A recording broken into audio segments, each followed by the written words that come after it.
morning, everyone. Good morning. Welcome to the Piedmont Unitarian Universalist Church. Piedmont UU sits on the traditional land of the Catawba, Kiawe, and Sugaree peoples. My name is Ann Lakaitis, and I will be the worship assistant this morning for Reverend Dr. Amy Rio.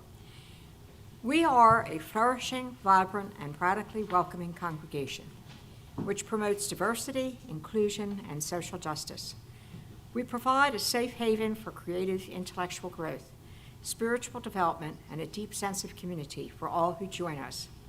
We hope our liberal religious values will challenge you to join us as a community that lives boldly and acts justly. Hi. I just wanted to give you a heads up for the special service that the Social Action Team is planning for next Sunday.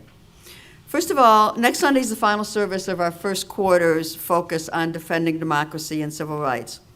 And as you know, UU Justice NC has been our Share the Plate partner for the whole month of March. They've also been one of our most important long-term partners as we work to live out our UU values. So our speaker next week will be Caleb Graves, who's the UU Justice NC congregational organizer. He'll give our wisdom reading and our sermon, and we look forward to hearing from him. Also, for quite a few years, Piedmont has had a tradition of devoting each fifth Sunday to a special social action activity, and next Sunday in March is the fifth Sunday of March. So since Sunday is it, we have recruited Caleb to help us commemorate the International Transgender Day of Visibility, which is on the 31st, the day after. Caleb is going to tell us about 3 transgender issues currently in the news, and we'll be able to take the time after coffee to sit down and write postcards of encouragement or concern. And we'll also have a children's table where they can decorate their own postcards to be given to visitors. And lunch will be provided. So we're going to have a whole bunch of activities that Caleb will work with us on after the service. We hope you'll plan on staying after the service for a bit longer next week and participating in our Fifth Sunday activities. Thank you. Thanks, Linda. For other important information about our vibrant community, please see your order of service, or if you are on our email list, please check our monthly newsletter and weekly announcements. Whatever brought you to this place at this hour, we welcome you. May you find something that you need, and may you leave richer in spirit than when you arrived.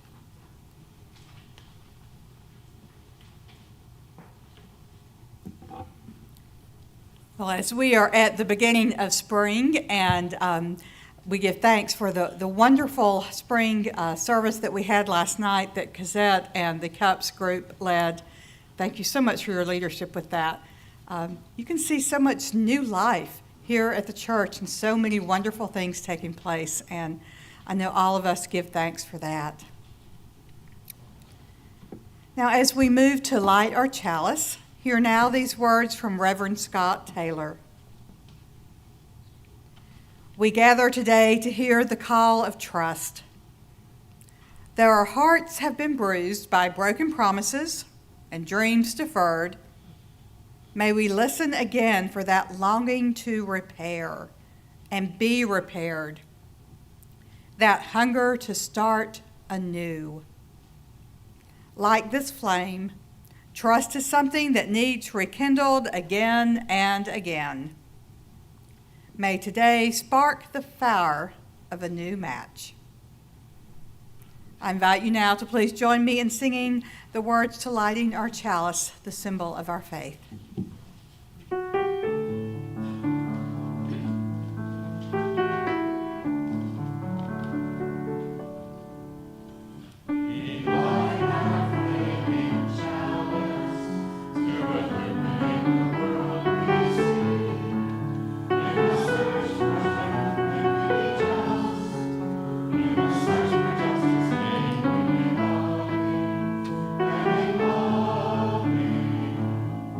May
Thank you, Anne. Yeah, part of me was thinking I'd like to just hear Anne play for the next hour, but, I invite us now to please rise and body your spirit for our call to worship, which is found in our bulletin.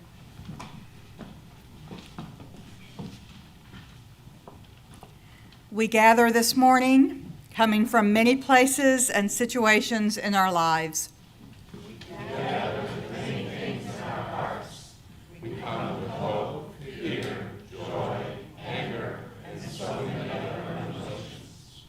But most of all this morning, we come together in love. Love can build a bridge. Love is the foundation for trust. We gather this morning to build trust with each other and to keep love at the center of who we are.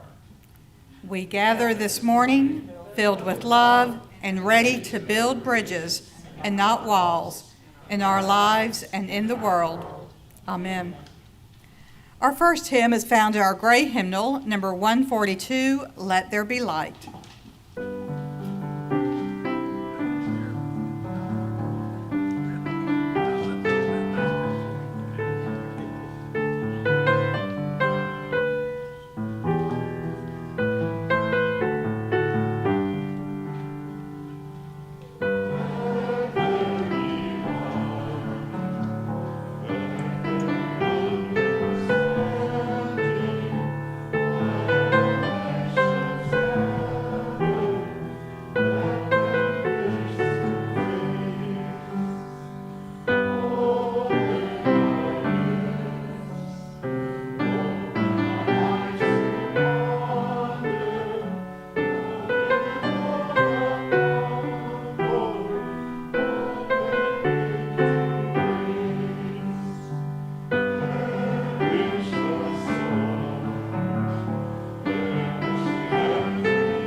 Please be seated and invite our little ones to come forward for our time for all ages. And Miss Sue is going to lead us with that today.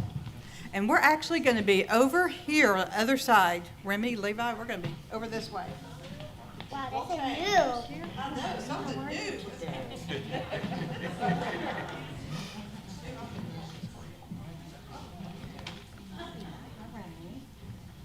Oh, Harley, are you going to join us? He's got to get a kiss and a hug first. Come up when you're ready, okay? Today we're going to talk about trust. You guys have been talking about that for a few weeks. And today I want to talk about how you can lose trust and how you can get it back. And I think one of the best and easiest ways to lose trust is to tell lies. Don't you think? You know anybody that tells lies? We all do. All right. Well, have y'all heard about the boy who cried wolf? Mic on. It's on. It's on, but it's not working. She just needs to talk to her. How's that? How's that? Yeah. All right, thank you. Okay. Well, today we have a book about the wolf who cried boy. And we're going to find out just what happens when he starts telling lies. And there he is right there getting ready to run around and tell some lies. The Wolf Who Cried Boy by Bob Hartman with pictures by Tim Ragland. There's Mom and Dad Wolf. I think they are tired of the lies. Once upon a time, there lived a family of wolves. They stole sheep, ran after deer, and snacked on muskrat and squirrel. Except for Little Wolf, that is, who never stopped complaining about what his mother prepared each night for dinner. Look at him being cranky. Lamb burgers again, he whined. I hate lamb burgers. Sloppy doughs? No. We had sloppy doughs last night. Oh, chocolate mousse, he whimpered. Chocolate mousse makes me sick, and besides, it looks just like... Hey, that's enough, said Father Wolf. But it never did any good, for all little Wolf wanted to eat was... I'm not going to read this. Boy. Why can't we have boy tonight? We never have boy anymore. Well, son, sighed Father Wolf, there was a time when a clever wolf could snatch a shepherd boy off a hill or pluck a farm boy out of a field. Why, there was nothing better than a steaming plate of boy chops, a big baked potato, and some boysenberry pie. But boys are hard to come by these days, so stop your complaining and finish off that mousse. Yes, Father, little Wolf muttered, and then he asked, but suppose I did find a boy someday. Father Wolf smiled. You find a boy out there in the woods, and your mother and I will be happy to catch him and cook him for you. But I wouldn't get my hopes up if I were you. And look at Father Wolf is dreaming of boysenberry pie. Think they'll find one? The next day, as little Wolf made his way home from school, he sniffed the air. Oh, 3-pig salad, he moaned. I hate 3-pig salad. And then little Wolf remembered what his father had told him about catching a boy someday. So he decided to play a little trick and put off that awful dinner for a while. He ran home just as fast as he could, howling all the way. Boy, boy, I've just seen a boy in the woods. If we hurry, we can catch him. You think he's telling a lie? Let's find out. Here comes Mom and Dad Wolf. They're excited. Father and Mother Wolf raced out of the cave. They ran through the woods to the top of the hill and all the way down to the creek. They peered into trees and sniffed behind rocks and looked into every hollow log. But they could not find the boy. We looked everywhere, panted Father Wolf. Everywhere a boy might go, but we just couldn't find him. Better luck next time, son. Little Wolf tried to look disappointed, but it was all he could do to keep from laughing, because he knew he was tricking his parents. The joke got even better when his mother announced, oh no, the 3-pig salad is ruined. The bricks are limp, the straw is damp, and the sticks have turned all sticky. Don't worry, dear, Father Wolf said. We can make do with snack food tonight. And so they crunched on chipmunks and dip, and little Wolf was happy. So happy, in fact, that he decided to try the same trick the next day. It's the boy, he cried. I saw him again. He's just at the edge of the woods. So once again, Father and Mother went racing after the boy. Once again, they came dragging home, their paws empty. And once again, their dinner was ruined. Hi, Harley. Just look at that Granny Smith pie, Mother Wolf sighed. The apples are entirely too mushy. Yep, agreed Father Wolf, and Granny's gone all crusty and hard. Looks like snacks again tonight, Little Wolf shrugged. But the smile on his face made Father Wolf wonder, and then he heard his son a little later on the phone. That's right, Little Wolf whispered. I didn't have to eat dinner tonight either. I think I'll tell them there's a boy out there tomorrow, too. Father Wolf went straight to Mother Wolf, and they agreed that on the following night they would ignore his silly tricks and lies. The next day, Little Wolf made his way home from school as usual. He could smell the awful odor of hot, steaming musk ratatouille as it floated out of the cave and was just about to holler, "Boy," when the most amazing thing happened. There, walking through the woods before him, were more boys than he'd ever seen. A troop of Boy Scouts out in the woods. "Boy," he cried, "boy!" But no one came running from the cave. "Boy," he howled, "boys!" But still no one came. So he ran into the cave shouting, "There are boys out there, dozens of them, big ones, little ones, fat ones, skinny ones, enough to fill our freezer and Auntie's freezer too." But his mother's just shrugged and said, "Oh, that's very nice, dear, but I already have our supper planned."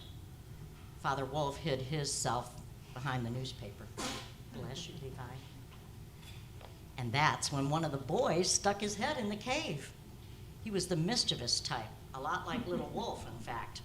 And he had crept away from his scout pack to have a closer look. "See," Little Wolf shouted, "there's one of them now." But even though the boy tiptoed right into the cave, Little Wolf couldn't get anyone to look. "There's a boy on the couch," he howled. "Oh, that's enough now, son," said his mother. "Oh, you're not fooling us again," added his father from behind the paper. "We're on to your little tricks." "But I'm not lying this time, honest," Little Wolf pleaded. "There really is a boy right here in our cave." And then the boy glanced at his watch and turned to leave. "Look, please look," Little Wolf begged. "He's getting away." But by the time Father Wolf finally stuck his head up above the paper, the boy was gone. "Oh, you waited too long," cried Little Wolf. "He was here a minute ago. All we have to do is run outside." "We will do no such thing," growled Father Wolf. "From now on, you will eat your dinner without complaining. And you will stop your lying once and for all," said his mother. "Do you understand?" They don't trust him, do they? No. What does he have to do to get them to trust him? Stop lying. "Okay," Little Wolf sighed. So from then on, Little Wolf ate lamb burgers and 3-pig salad, and even grew fond of Granny Smith pie. And he never, ever cried boy again. And that's why the boys, at least, lived happily ever after. And maybe they'll start trusting him again, don't you think? Yeah.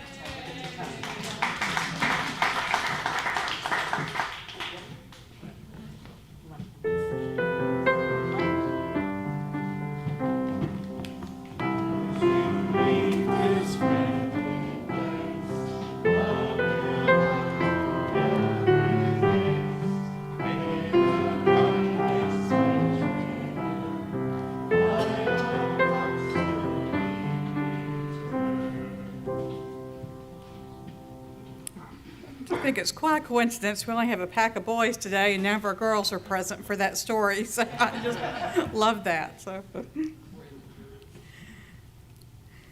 we have now come to our time for ritual and sacred sharing, a time where we share joys and sorrows, concerns and milestones. We light a candle first this week for the beginning of spring and for all new beginnings. We light a candle for Susan B. with her ongoing health issues. For Paula, whom many of you know had her knee surgery redone on Friday, and she's doing well, and we talked yesterday as she was on her way home. So very excited to begin her rehabilitation. Angela Kay, who attends our Salisbury gathering, I believe many of you know, has been in the hospital in Salisbury this past week with pneumonia. She is improving, and when I saw her yesterday, she had just gotten the news that she was going to get to go home today. So she still will be doing treatments for a while, and she also wanted me to let everyone know that she really appreciates all the outreach that so many people have given her. We light a candle for ongoing recovery efforts from Hurricane Helene, the California wildfires, and also the storm system which devastated parts of the South and Midwest. For all the thousands of people who have suffered so greatly in Gaza, and for their immediate relief in that land. For all areas of violence around the world, especially Haiti, the Sudan, the Middle East, and the ongoing war in Ukraine. For all of our trans siblings, Trans Day of Visibility is March 31st, and we know that our trans siblings are under great attack in our country today. And for our country, that we might continue to work towards creating a society filled with love empathy, and civil rights and justice for all people.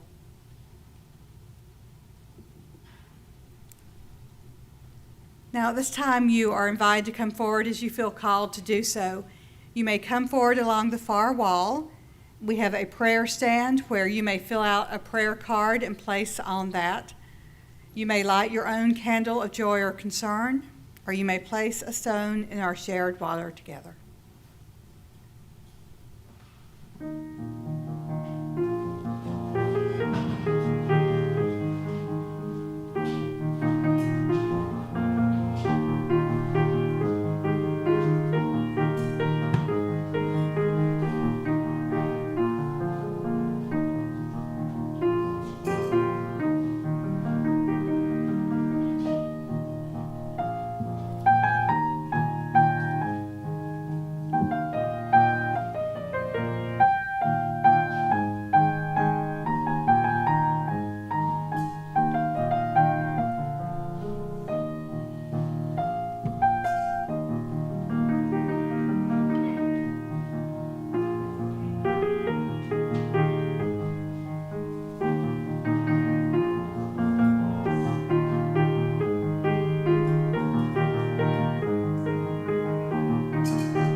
At this time, we will enter into a period for silent meditation or prayer.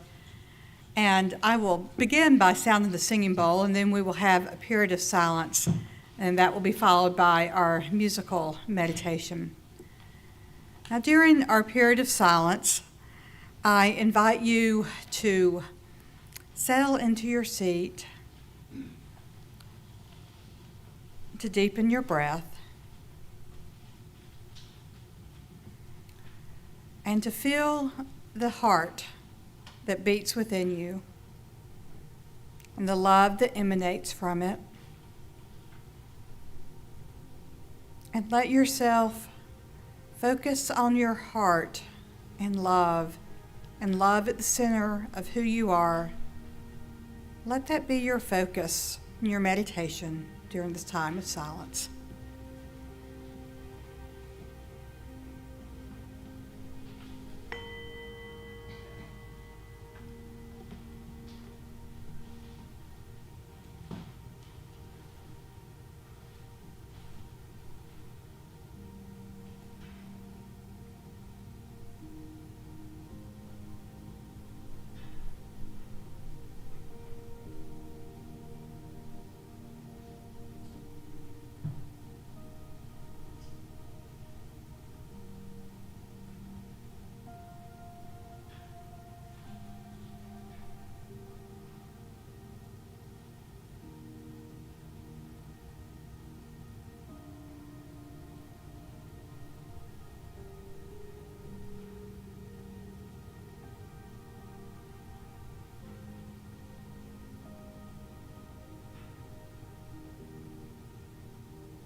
Our wisdom reading is entitled For Broken Trust by John O'Donohue. Sometimes there is an invisible raven that will fly low to pierce the shell of trust when it has been brought near to the ground. When he strikes, he breaks the faith of years that had built quietly through the seasons in the rhythm of tried and tested experience. With one strike, the shelter is down, and the back yoke of truth turned false would poison the garden of memory. Now the heartstream turns to requiem, offering itself a poultice of tears to cleanse from loss what cannot be lost. Through all the raw and awkward days, dignity will hold the heart to grace, lest it squander its dream on a ghost. Often, torn ground is ideal for seed that can take root disappointment deep enough to yield a harvest that cannot wither. A deeper light to anoint the eyes, passion that opens wings in the heart, a subtle radiance of countenance, the soul ready for its true other.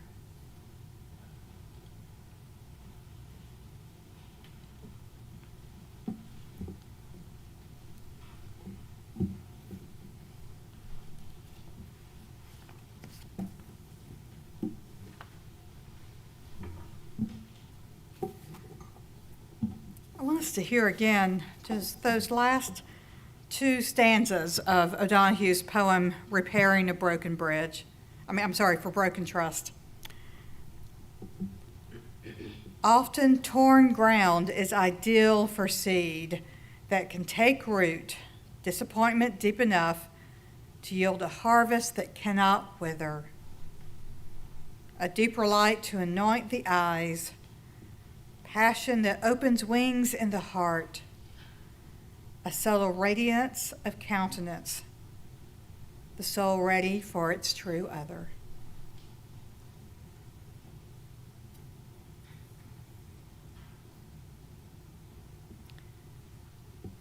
Today is our last message and focused worship service on our theme for the month, trust. And as we have been talking about trust, one thing we haven't broached so much, and I wanted to leave it till last during this 4-week series, is broken trust. And as I was preparing for this message, I kept thinking about building bridges as a way to repair trust.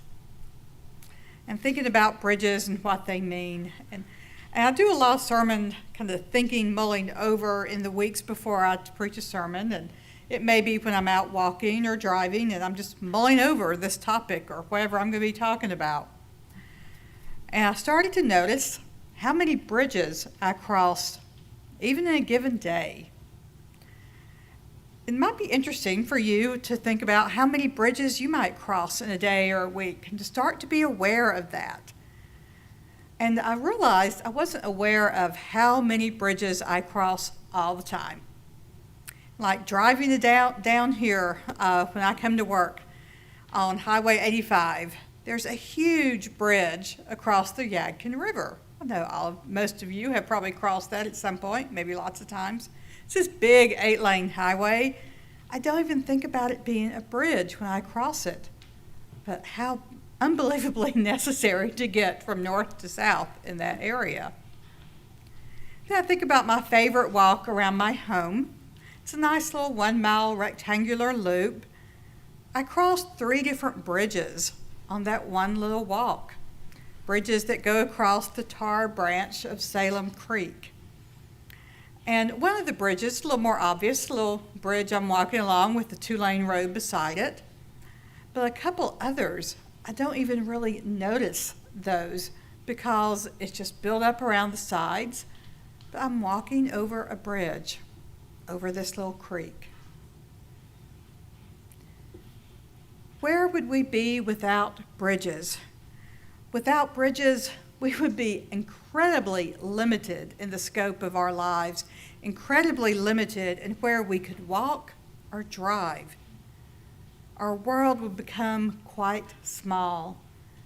and there would be so many other people that we could never reach or connect with. So as physical bridges are vital to our existence, so too are bridges that people form. Now, we form bridges to other people from the first moments of our existence with an umbilical cord when we're in a womb. We form so many other bridges throughout our lives. These bridges enable us to have physical, emotional, mental, and spiritual connections. They enhance our lives in an infinite number of ways, probably ways of which we are not aware. And I think all of us here, at some point or another, have had bridges broken with other people in our own lives. We've had connections with others where trust has been betrayed, where we've been left hurt or harmed. So how do we repair a broken bridge with another person? How do we restore trust? Now, before we get into that, there's one thing that I want to be very clear about. There are some relationships where a broken bridge or broken trust cannot or should not try to be repaired.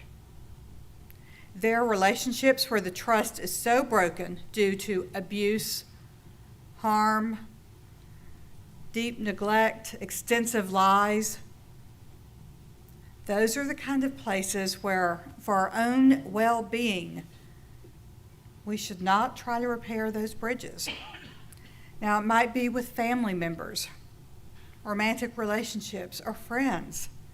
But sometimes the harm is so great, so damaging to us, that that bridge needs to remain closed for our own health and well-being.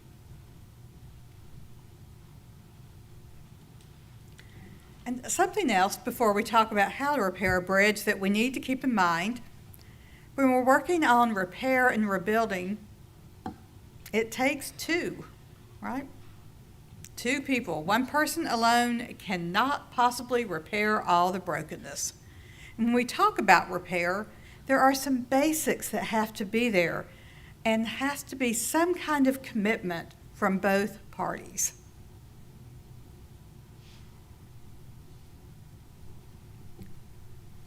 So how, if this is a bridge that is broken in our own lives, some kind of connection we want to try to repair, how do we repair that?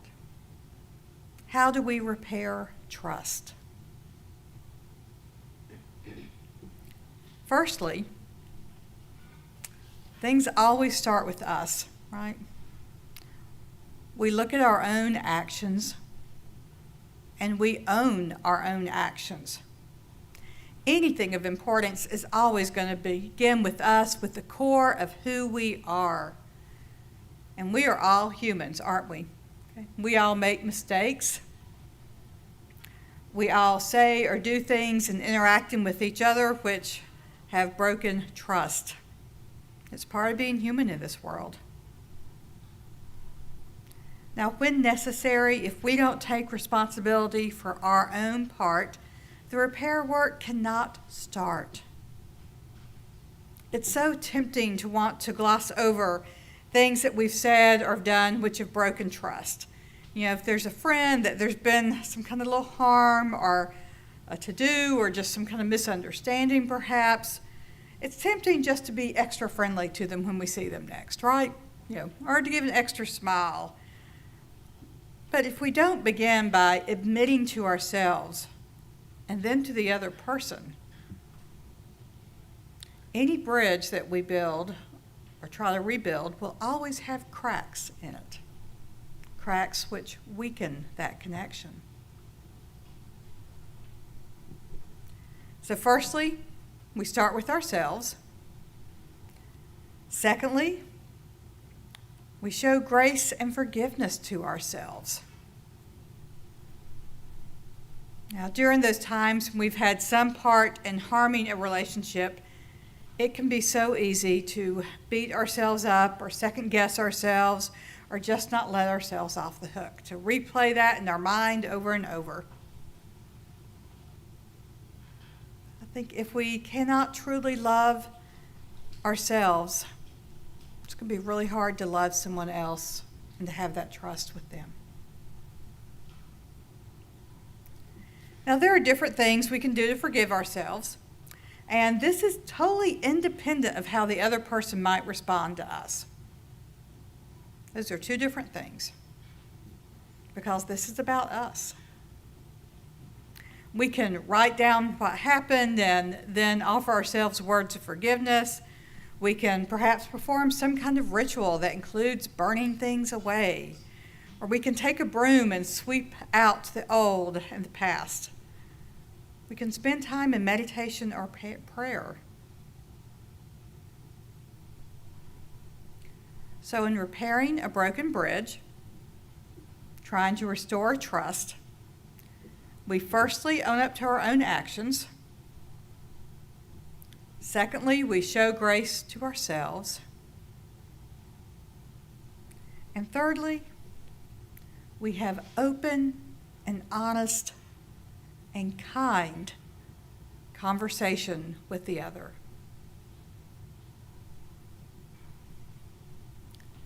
I think we all know that's the hardest part, right?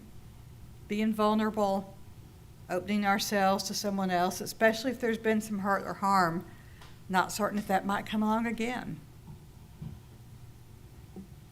Now, this part, having that open and honest and loving and kind communication with another, that can vary depending on the type of relationship. It can vary depending on what broke the bridge, what damaged it. And it can vary depending on the other person and where they are. Now, trying to restore these connections, the easiest times are when it's just a small crack. And a good, honest conversation and a hug can make things better. I think many of us have had those with, perhaps family members and, close friends, people we've just had to talk it out a little bit, right? So, and then once that happens, it's important to take the next step, that we act in such a way that those words or actions will not be repeated. The Greek word for repentance means physically to turn around. So if someone is trying to repair trust with another, they're repenting what has caused this broken trust. They are physically, according to this word, repenting, turning in a different direction, so that those same things are not repeated. Now, I also know that many of us have been in much more difficult, broken relationships, times where perhaps a mediator or a therapist is required to try to heal that brokenness, or maybe a covenant of how the people can work towards repairing trust.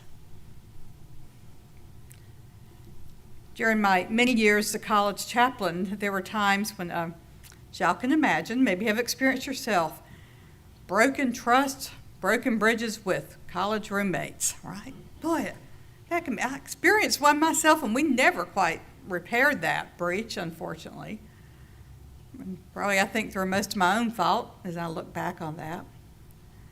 But working with students over the years, trying to help them have those open and honest conversations, creating a covenant about how they would act towards each other, and sometimes seeing something beautiful that would emerge, a new type of relationship and trust that they had not had before that. Now, I think most of the situations that we encounter where trust has been broken, where the bridges have cracked or fallen apart, most of the situations we encounter, they're going to fall in between that nice, easy little, a little difficult situation or something that's very serious. And it's really a journey. It's not like we can just quickly put things back together, move on our merry way, right? This is a journey. Repairing broken trust, it takes time and a lot of work and commitment and dedication. Are we ourselves truly in a place to make that commitment, to put in the work, the effort, to be in community, to be in relationship with that other person? Now, we might say all the right things. There might be something where we say, yes, we've repaired things. And we know that it's the test of time that proves if the trustworthiness is there. I think we all know, too, the old adage is so true that actions speak much more loudly than words.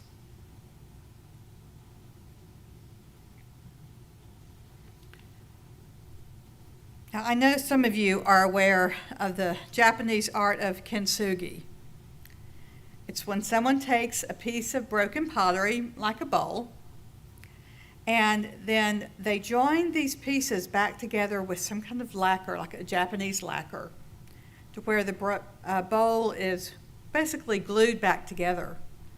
Then over the lacquer, they paint gold or silver. So there's a new bowl there with gold and silver. Yeah, that looks like gold and silver. Rejoining this, creating a new bowl. I encourage you, if you've not seen this, get online and look at some of these visual images. These repaired bowls are gorgeous and stunning, oftentimes more so than what the original bowl looked like. They are not the same as the original piece, but the beauty that comes with the repair of what is broken is remarkable and inspiring.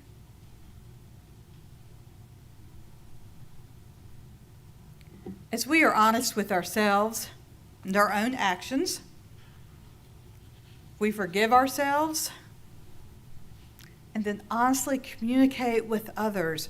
Bridges can be repaired and trust can be restored and made even stronger.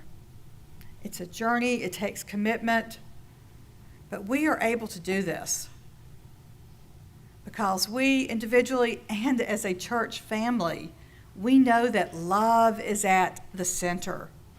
That is the core of our UU values. Love is at the center. That is what binds us together, keeps us stronger, helps us go through challenging, difficult times in communications and situations when we keep love at the center.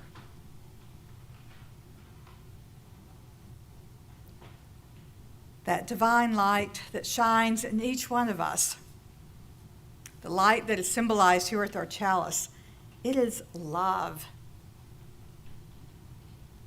When we keep this love at the center, all things are possible.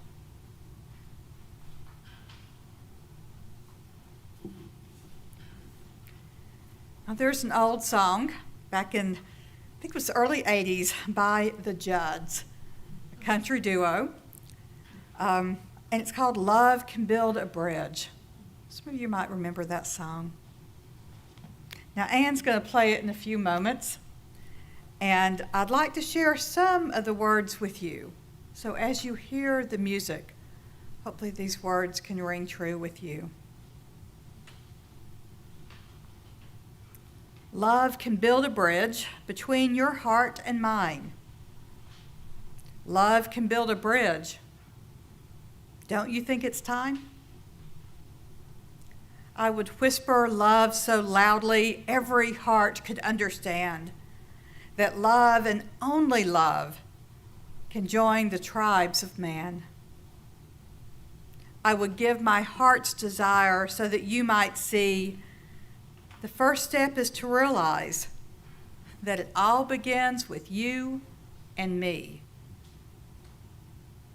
Love can build a bridge between your heart and mine. Love can build a bridge. Don't you think it's time? When we stand together, it's our finest hour. We can do anything. Keep believing in the power.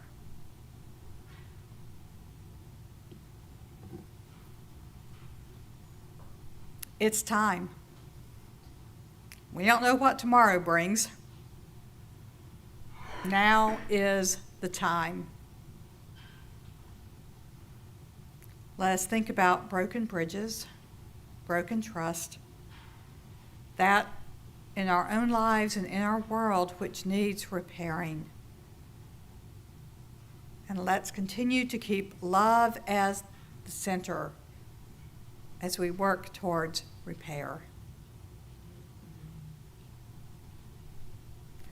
And one repaired bridge between humans, one at a time, that leads to a world with restored bridges, connection, trust, and love.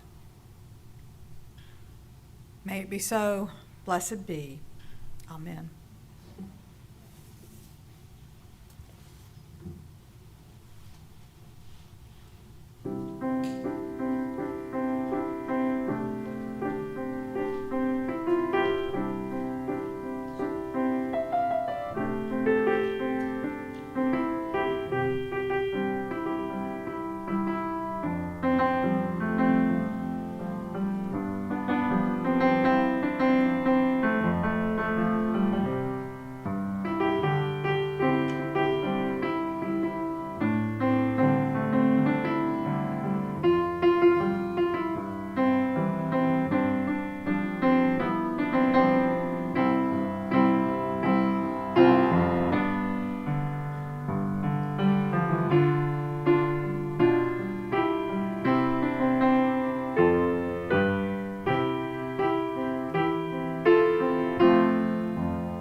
Thank you, Hannah.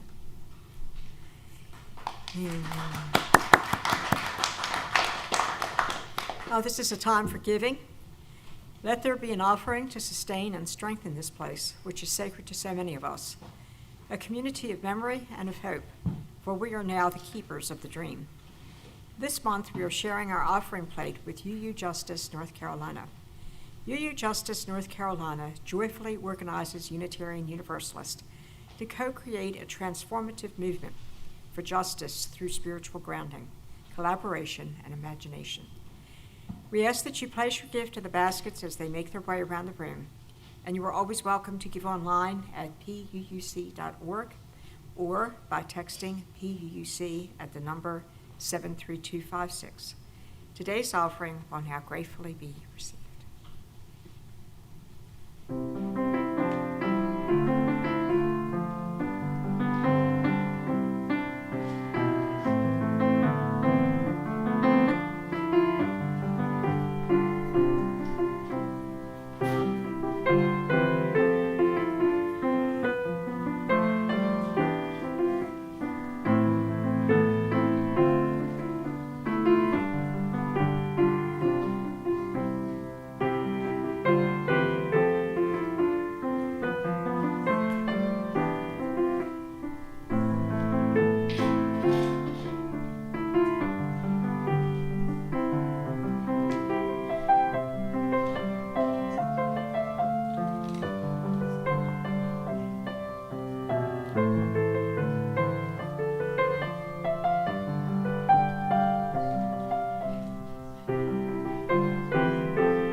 As always, we give thanks for these generous gifts from your heart, gifts which enable us to go forth and share love with the world around us.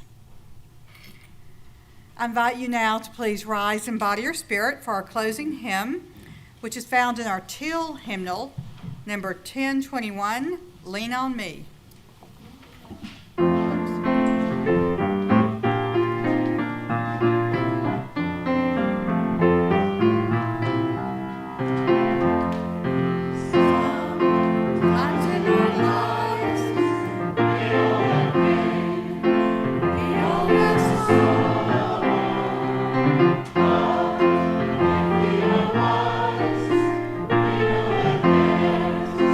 Always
So before we extinguish our chalice, I offer thanks for all the many volunteers who helped make this service possible.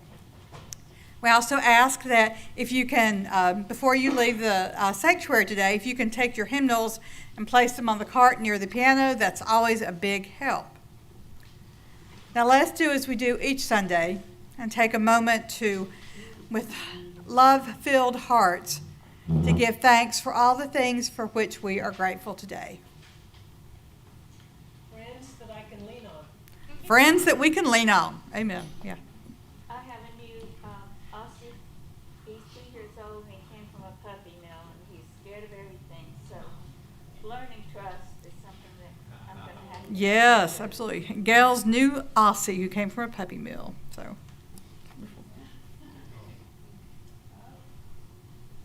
For ways to fix broken trust. for ways to fix broken trust. Deepening friendship with Orland and his wife Martha from Salisbury. So I get to spend time with her. Giving a break. Yes.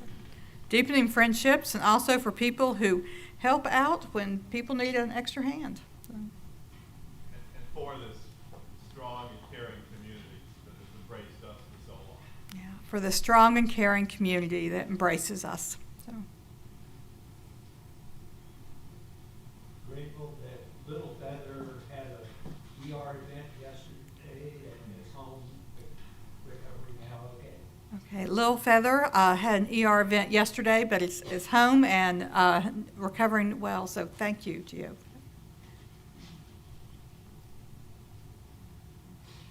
Well, I'm grateful for springtime, even if the pollen's keeping me from talking clearly, but, I'm still grateful for it.